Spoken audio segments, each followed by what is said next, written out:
So iron deficiency is, I think, the one of the biggest misconception is its correlation to anemia. Like both practitioners and patients, relating it to the lack or presence or absence of anemia.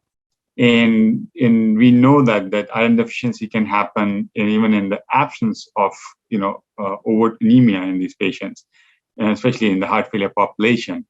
And so that leads on to a lot of misconception, confusion, and also a lot of times, lack of overt bleeding or overt end-stage kidney disease or chronic kidney disease.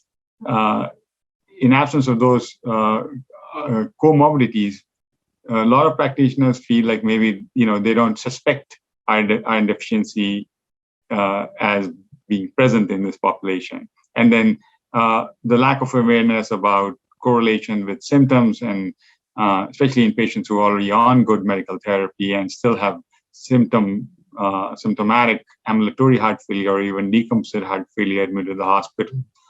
They may not be aware of the definitions of or more contemporary definition of iron deficiency in heart failure.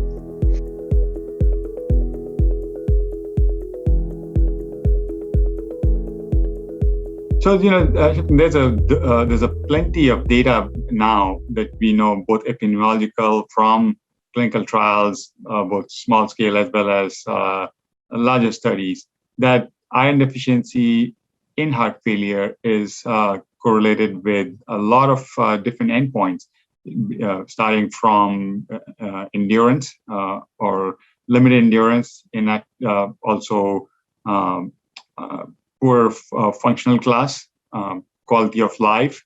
We know the iron deficiency in heart failure is related to risk for repeat hospitalization in heart failure population, and then its relation to overall mortality, both cardiovascular death and total mortality in this population.